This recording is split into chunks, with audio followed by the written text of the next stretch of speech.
तो हेलो दोस्तों, आप सभी का स्वागत है हमारे YouTube चैनल टोटल रनिंग पर। आप सभी को गुड इवनिंग, जय सिया राम, राधे राधे। चलिए तो आज हम लोग का जो क्लासेस है वो ऑब्जेक्टिव क्लास है। आज भी हम लोग का क्लास होगा वो होगा MCQ यानी मल्टीपल चॉइस क्वेश्चन, जो आपको 2024 पैरामेडिकल के लिए बहुत ही अच्छे अच्छे प्रश्न चुन चुन कर आप लोगों के लिए लाए जा रहे हैं। तो चलिए थोड़ी देर में हम लोग आज इसको शुरू करते हैं। चलिए आप सभी लोग तैयार हैं? आप सभी लोग तैयार हैं? आप सभी को गुड इवनिंग। चलिए, लग रहा है सभी बच्चे तैयार हैं। चलिए तो थोड़ी देर में इसको हम लोग स्टार्ट करते हैं। आज का MCQ यानी किसका? GK, general knowledge. चलिए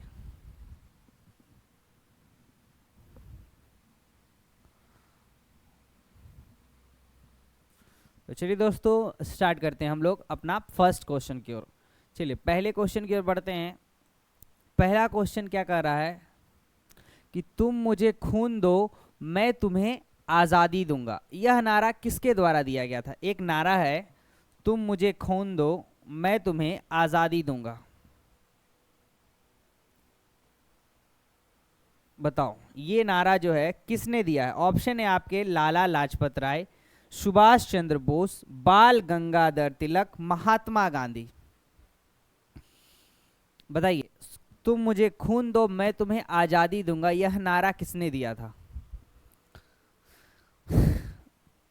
चलिए तो यह नारा जो है आपको महात्मा गांधी ने नहीं दिया था। ये तो अहिंसावादी थे, ये तो बोलेंगे ही नहीं। सुभाष चंद्र बोस ने दिया था। किसने दिया था? सुभाष चंद्र बोस ने कहा था तुम मुझे खून दो, मैं तुम्हें आज़ादी दूंगा, आज़ाद हिंद फौज के सामने। चलिए अगला सवाल है हमारा, सवाल नंबर दूसरा। मुद्रा राक्षस पुस्तक जो है किसके द्वारा लिखा गया था? मुद्रा राक्षस एक पुस्तक है, वो पुस्तक किसने लिखा है?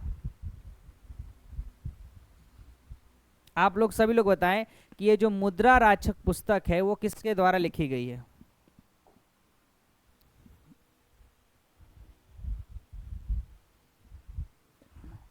ऑप्शन है आपका पाणिनि, विशाख दत्त, कलहन, विष्णु शर्मा। आप सभी लोग बताएं इस सवाल का सही उत्तर क्या हो जाएगा। सभी लोग को टाइम दिया जाता है, आप सभी लोग फटाफट इसको देख के बताएं। चलिए दोस्तों, इस सवाल का सही उत्तर क्या है? तो इस सवाल का सही उत्तर हो जाएगा आपका Vishakh Datt. Option number B is the right answer. Mudra Rakshas पुस्तक जो है वो विशाख दत्त के द्वारा लिखी गई है। चलिए अगला सवाल है हमारा, सवाल नंबर 3।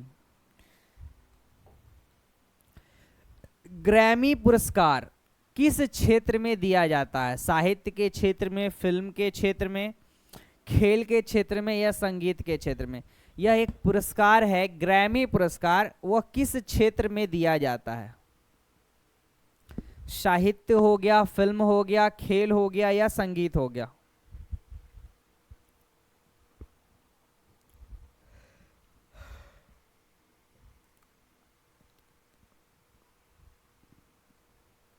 चलिए फटाफट इसका उत्तर दें आप सभी लोग। तो इस सवाल का बहुत ही आसान सा सवाल है, ऑप्शन नंबर डी, संगीत के क्षेत्र में दिया जाता है। ग्रैमी पुरस्कार आपको सिंगिंग के क्षेत्र में दिया जाता है। अगर आप सिंगर है तो आपको कौन सा पुरस्कार प्रदान किया जाएगा? ग्रैमी पुरस्कार। और भी कई पुरस्कार है लेकिन यह पुरस्कार संगीत के क्षेत्र में आपको दिया जाता है। चलिए नेक्स्ट क्वेश्चन की ओर बढ़ते हैं। क्वेश्चन नंबर फोर्थ क्या कहता है? पॉलिटी का सवाल है। पॉलिटी कहता है सर्वोच्च न्यायालय के न्यायाधीश, सर्वोच्च न्यायालय का मतलब होता है सुप्रीम कोर्ट, सुप्रीम कोर्ट के न्यायाधीश की संख्या बढ़ाने का अधिकार किसके पास है?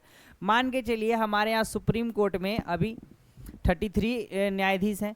अगर उनकी संख्या बढ़ानी है, अगर उनकी संख्या बढ़ानी है तो यह अधिकार किसके पास होगा? क्या हमारे देश के राष्ट्रपति, क्या हमारे देश के प्रधानमंत्री, या फिर मंत्रिपरिषद, या फिर संसद? कौन बढ़ाएगा?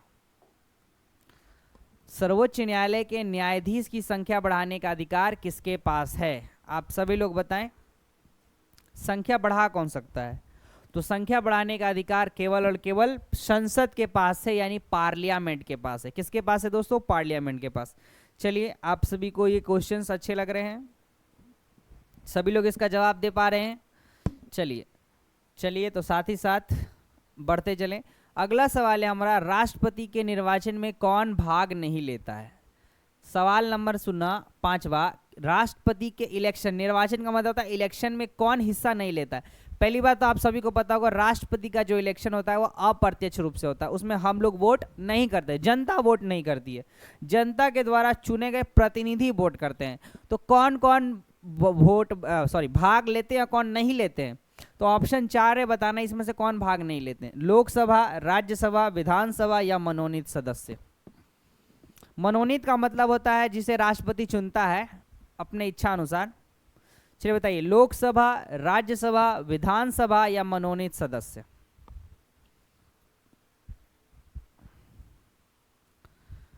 आप सभी लोग इसका उत्तर दें। इसका उत्तर क्या हो जाएगा दोस्तों? तो इसका उत्तर हो जाएगा आपका ऑप्शन नंबर डी। लोकसभा हिस्सा लेती है, राज्यसभा के सदस्य भी हिस्सा लेते हैं, विधानसभा के, लेकिन इनके मनोनीत सदस्य हिस्सा नहीं लेते। लोकसभा और राज्यसभा के मनोनीत सदस्य हिस्सा नहीं लेते हैं क्योंकि इनको राष्ट्रपति चुनते हैं। चलिए, छठा सवाल है आपका, निम्नलिखित में से कौन सी धातु हड़प्पा सभ्यता में नहीं पाई गई थी। यानी कौन सा ऐसा मेटल है जो हड़प्पा सभ्यता में हमको देखने को नहीं मिला। सोना, तांबा, चांदी, लोहा।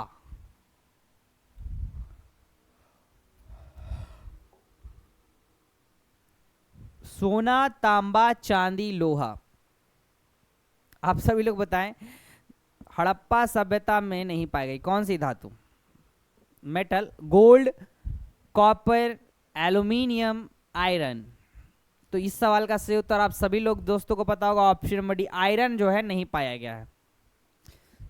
चलिए नेक्स्ट क्वेश्चन की ओर बढ़ते हैं। क्वेश्चन नंबर 7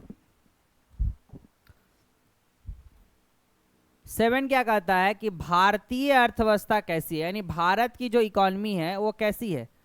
स्वतंत्र अर्थव्यवस्था है, मिश्रित अर्थव्यवस्था है, साम्यवादी अर्थव्यवस्था है या पूंजीवादी अर्थव्यवस्था है।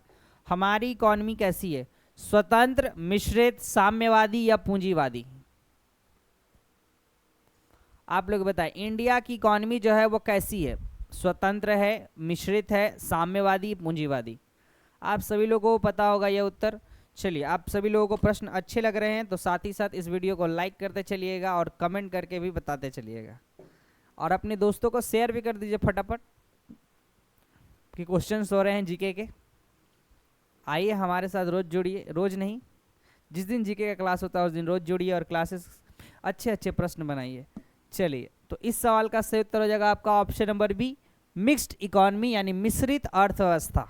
हमारी भारत की इकोनॉमी किस पर टिकी हुई है, मिक्स्ड इकोनॉमी पर। चलिए, मिश्रित अर्थव्यवस्था। अगला सवाल है सवाल नंबर 8, भारत को प्रथम नोबेल पुरस्कार किस क्षेत्र में दिया गया था। विश्व का सर्वोच्च पुरस्कार है नोबेल पुरस्कार, तो वह किस क्षेत्र में दिया गया है। साहित्य के क्षेत्र में, औषधि के क्षेत्र में, रसायन विज्ञान के क्षेत्र में या भौतिकी के क्षेत्र में। साहित्य, औषधि विज्ञान, रसायन विज्ञान या भौतिकी विज्ञान। बताइए, भारत को प्रथम नोबेल पुरस्कार किस क्षेत्र में दिया गया था।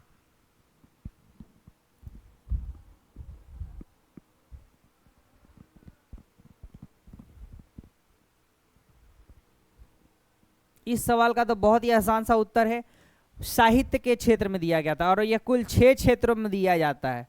और यह पुरस्कार हमें पहली बार 930 में मिला। किसको मिला था, चंद्रशेखर वेंकट रमन जी को यह पुरस्कार से पुरस्कारित किया गया था। चलिए अगला सवाल है सवाल नंबर 9, विश्व में किस देश की महिला प्रथम प्रधानमंत्री बनी। विश्व में कौन सा ऐसा देश है जिसमें कोई महिला प्रधानमंत्री बनी है। भारत, श्रीलंका, बांग्लादेश, भूटान। हमने सवाल पूछा, सवाल को ध्यान से सुनिएगा, विश्व में किस देश की महिला प्रथम प्रधानमंत्री बनी, यानी कौन सा ऐसा देश बना है जिसमें कोई महिला प्रधानमंत्री बनी है पहली बार। भारत, श्रीलंका, बांग्लादेश या भूटान।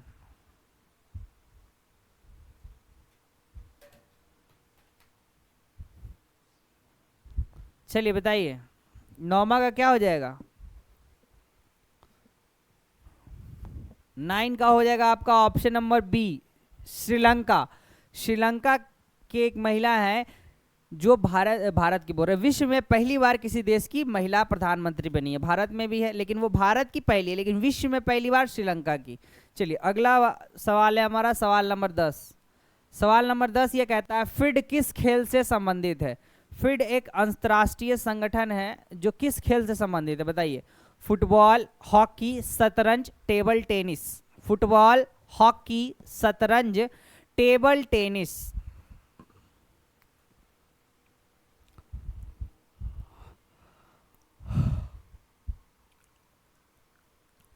सभी लोग बताएं 10 का क्या हो जाएगा दोस्तों।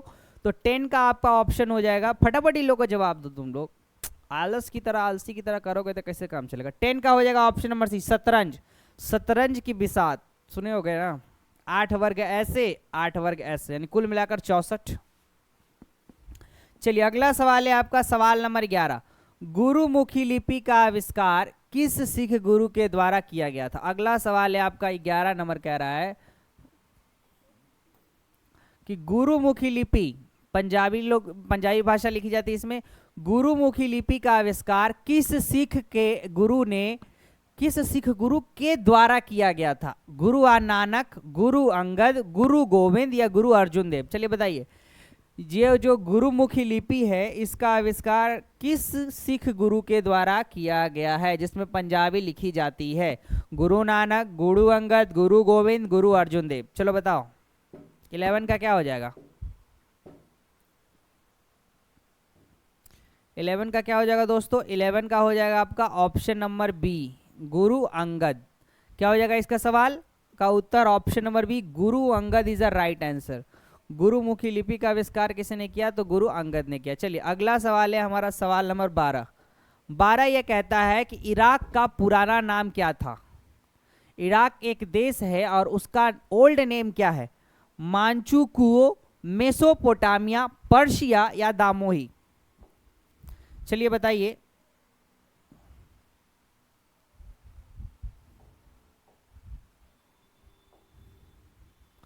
मांचुकुओ, मेसोपोटामिया, पर्शिया या दामोही। बताएं इस सवाल का सही उत्तर क्या हो जाएगा।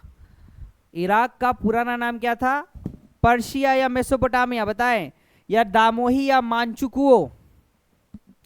पर्शिया गलत है, मेसोपोटामिया। इराक का पुराना नाम मेसोपोटामिया और ईरान का पुराना नाम पर्शिया है। चलिए 13 नंबर सवाल की ओर बढ़ते हैं। 13 नंबर सवाल यह कहता है कि भूटान का राष्ट्रीय खेल क्या है। तीरंदाजी, बैडमिंटन, टेबल टेनिस या क्रिकेट।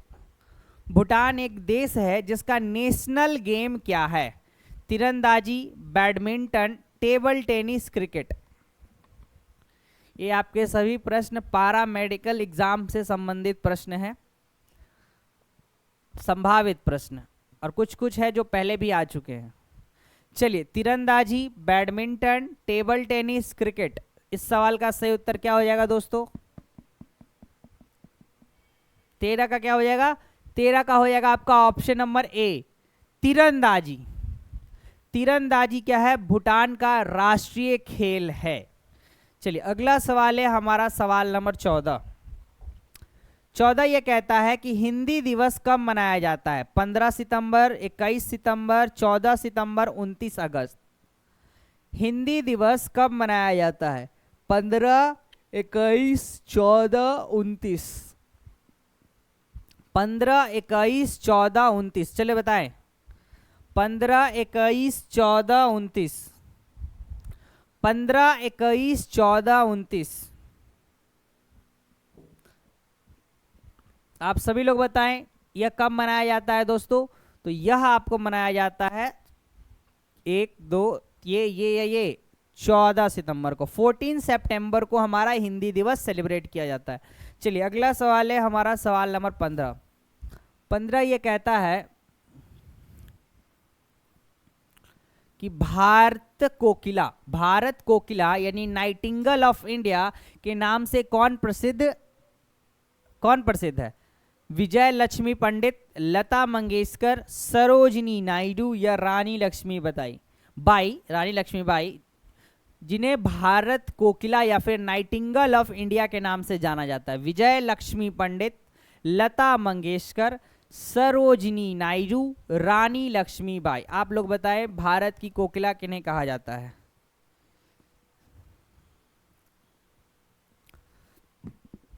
बताएं आप सभी लोग।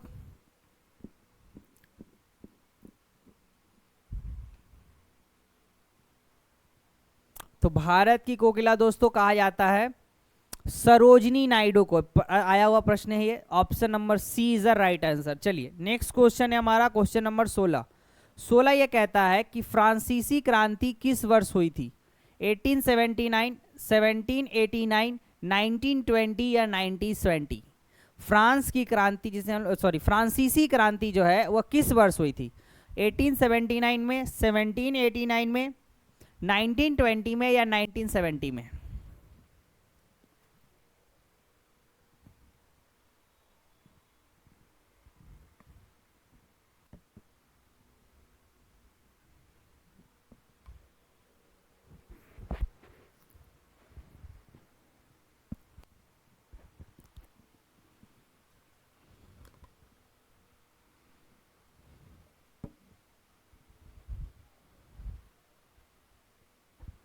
फ्रांसीसी क्रांति किस वर्ष हुई थी दोस्तों?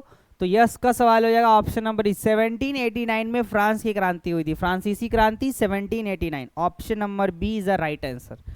चलिए अगला सवाल है हमारा, सवाल नंबर 17। कौटिल्य का अर्थशास्त्र है एक, यानी कौटिल्य ने अर्थशास्त्र लिखी थी, आपको सभी को पता होगा। क्या है वो? शासन के सिद्धांतों की पुस्तक है, वह एक आत्मकथा है, यानी उन्होंने अपने बारे में खुद लिखा है। चंद्रगुप्त मौर्य का इतिहास उन्होंने लिखा है, या फिर चंद्रगुप्त मौर्य के संबंध के नाटक लिखे हैं? बताइए। यानी चंद्रगुप्त मौर्य से जो संबंध में जो नाटक है उनके बारे में लिखा है, या उनका इतिहास लिखा हुआ है, या खुद अपनी आत्मकथा इन्होंने लिखी थी, या फिर शासन के सिद्धांतों की पुस्तक है ये? तो कौटिल्य ने एक पुस्तक लिखी थी अर्थशास्त्र, जो शासन के सिद्धांतों की पुस्तक, यानी कैसे शासन को चलाया जाए। चलिए सवाल नंबर 17 का option number A is the right answer. 18 number question है, किस देश के द्वारा नोबेल पुरस्कार दिया जाता है? ये हमने पढ़ा कि नोबेल पुरस्कार 6 क्षेत्रों में दिया जाता है, विश्व का सबसे प्रसिद्ध पुरस्कार है। लेकिन यह पुरस्कार देता कौन है? France, Sweden, Switzerland, Australia. France देश देता है, स्वीडन देता है, स्विट्जरलैंड देता है, या फिर ऑस्ट्रेलिया देता है? France, Sweden, Australia, Switzerland. चलिए तो इस सवाल का सही उत्तर हो जाएगा आपका option number B, Sweden. Sweden क्या है? सभी को नोबेल पुरस्कार से सम्मानित करता है। चलिए अगला सवाल है हमारा, सवाल नंबर 19 नंबर क्वेश्चन। चलिए 19वां नंबर सवाल आप सभी लोग देखें। 19वां नंबर सवाल यह कहता है कि पृथ्वी दिवस कब मनाया जाता है? 22 अप्रैल, 14 अप्रैल, 21 मई, 5 जून। 22 अप्रैल, 14 अप्रैल, 21 अप्रैल, 11 मई, 5 जून। चलिए बताइए किस दिन हम लोग पृथ्वी दिवस मनाते हैं?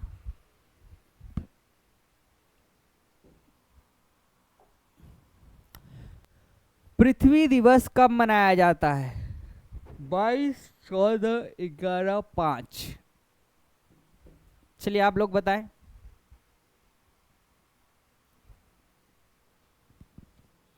तो यह जो है दोस्तों, ये मनाया जाता है आपका 5 जून को, नहीं 22 अप्रैल को।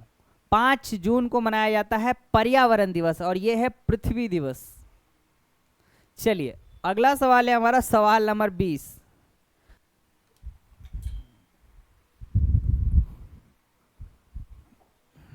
लास्ट सवाल है आज का, लास्ट सवाल है कि 23.5 डिग्री दक्षिणी अक्षांश रेखा क्या कहलाती है? अक्षांश रेखा यानी लैटिट्यूड, 23.5 डिग्री दक्षिण में यानी नीचे, वह रेखा का नाम क्या है? कर्क रेखा, आर्कटिक रेखा, मकर रेखा या विषुवत रेखा? 23.5 डिग्री दक्षिणी अक्षांश रेखा क्या कहलाती है? कर्क रेखा, आर्कटिक रेखा, मकर रेखा या विषुवत रेखा? चलिए आप सभी लोग बताइए इसका सही उत्तर क्या हो जाएगा। चलिए दोस्तों, चलिए तो इस सवाल का सही उत्तर कर्क रेखा नहीं होने वाला, इस सवाल का सही है मकर रेखा। 23.5 डिग्री उत्तरी पूछता तो मकर, दक्षिणी पूछ रहा, सॉरी उत्तरी पूछता तो कर्क, दक्षिणी पूछेगा तो दक्षिणी पूछा है इसलिए मकर रेखा हो जाएगा। चलिए तो आज के लिए इतना ही रखते हैं और मिलते हैं आप सभी से नेक्स्ट क्लास में। अगर ये आप सभी को हमारा वीडियो अच्छा लगा है ऑब्जेक्टिव्स का, तो अपने इस वीडियो को लाइक करिएगा और अपने दोस्तों को शेयर करिए, और सभी लोग कमेंट करके बताइए कैसे आपके क्वेश्चन है और कैसे कैसे क्वेश्चंस आप लोगों के लिए लाया जाए बेहतरीन रूप से। और साथ ही साथ हमारे चैनल को सब्सक्राइब करिएगा और हमारे साथ नए बैच पैरामेडिकल के न्यू बैच में जुड़िए। टोटल रनिंग ऐप को डाउनलोड करें और वहाँ से ऐप बैच को परचेस करें और आए हमारे साथ पैरामेडिकल 2024 की तैयारी करें सभी टीचर्स के साथ बहुत ही अच्छे ढंग से। चलिए आप सभी को धन्यवाद, शुक्रिया, जय हिंद, जय भारत, जय श्री राम, राधे राधे। मिलते हैं आप सभी से अगले क्लास में।